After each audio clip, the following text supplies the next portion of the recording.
Hi there, thank you for watching my video today. Today I am going to be making this simple yet elegant self-closing treat box or treat pouch.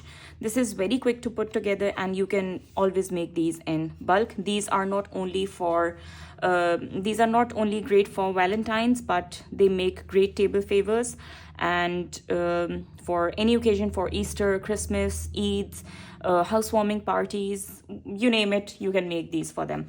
And these are great to be made in bulk quantity too, because it does not involve a lot of score lines, it does not involve a lot of cutting, and it's pretty simple to put together as well. So as you see, this why this is called self-closing box is because you have to just pinch the top of the box together and it opens on its own. However, for adding a surprise element, you can definitely add some tape or glue over here if you do not want the gift to be seen or revealed before. So yeah, it's simple, it's cute, it's spacious to hold a lot of treats. So without any further ado, let's just quickly crack on. For this box, you need a piece of pattern paper or cardstock that measures 8.5 inches by 6 inches. And on the long side, on the 8.5 inches side, you are going to score at 4 inches and 8 inches. Okay, then rotate your cardstock on the short side and score at 1 inch and 5 inches. Okay, now bring your cardstock back like this and flip it over so that the back side of your pattern paper or the cardstock is facing towards you, and the long side is put along the top of the scoreboard, and you just want to score at 2 inches up till the first score line, and again at 6 inches up till the first score line. So that's that easy. Okay, that's a bit of scoring that we need to do. Let's just quickly fold and burnish all the score lines now. These are pretty quick to make.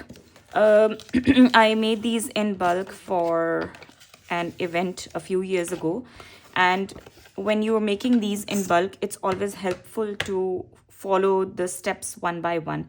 For example, rather than scoring, folding and cutting it separately for each box, what I do is, and what saves me time, is that I score all first. I cut all the pieces together, then I score all the pieces together, and then I fold all the pieces together, and then I move to the cutting of all of them together.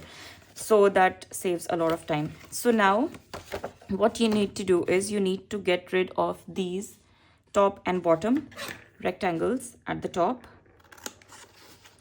I am cutting the entire rectangle away. There's a slight bit of the score line.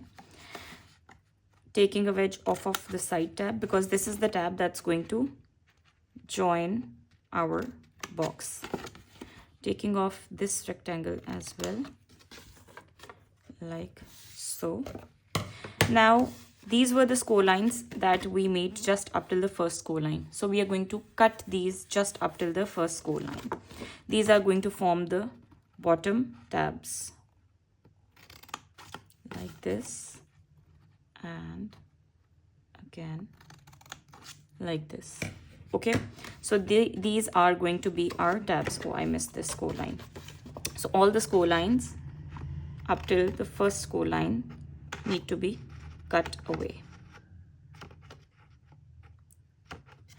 Just trying to take the score line off. Yeah, this is a better side to see, I believe. Taking the extra score line from here too.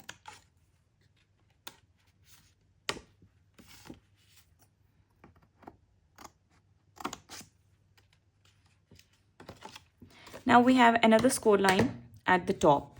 This is how the box is going to fold, but we need to cut this as well. So we're just going to cut it up till the score line here as well.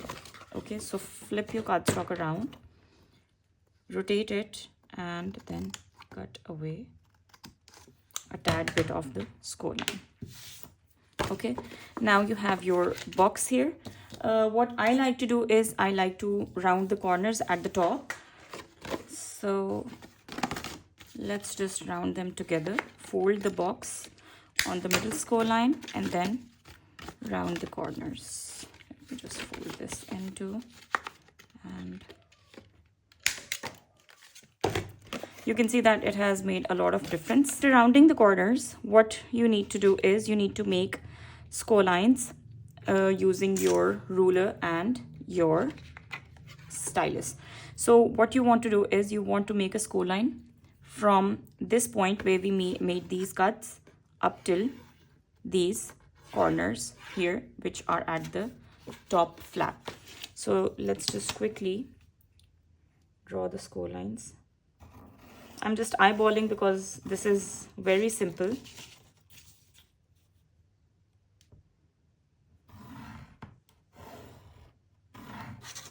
On the other side as well.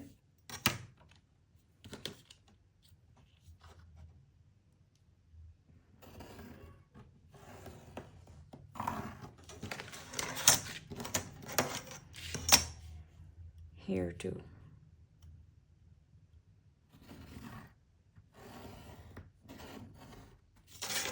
And then you need to burnish them very lightly, like so.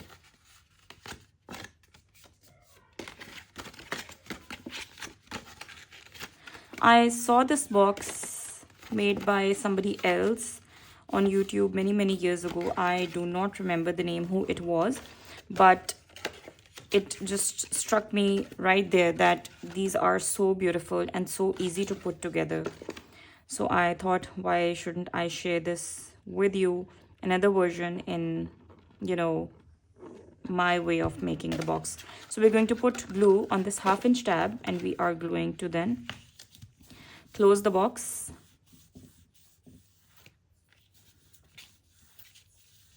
Like so. And now you can see that these score lines that we just made in the middle are letting the box open.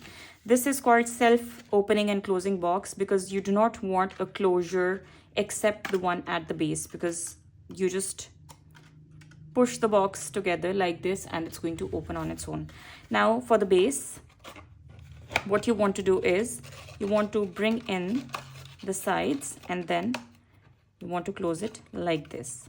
If you want, you can make a crisscross at the bottom too, but I feel this is much more easy and convenient. You can definitely reinforce the base as per your liking or as per the nature of your gift that you want to put in. If it's just for treats simply, you do not need to reinforce the base. So very carefully bringing these two panels down, bring this one up and make sure that it forms a square at the bottom. That's crucial. Okay, so you want a square base. Now flip the box over and using your ruler, you just want to go in and give it a good push so that it's joined. So yeah, there's your box, self-closing treat box, and that's how you open it. Okay, it's closed. You just pinch in on the sides and it opens on its own, and once you leave it, it closes itself. So this is a pretty good sized box. The finished dimensions of this box are 5 inches tall and 4 inches wide, and it can hold a lot of treats inside because as you see, there's a lot of space for it to hold treats. So yeah, this was today's project. I hope you have liked it. Please do let me know in the comments below. I love reading them. And if you haven't subscribed to my channel, consider subscribing it so that you do not miss out on much more fun tutorials that I am bringing for you in the future. I'll speak to you soon. Take care. Bye.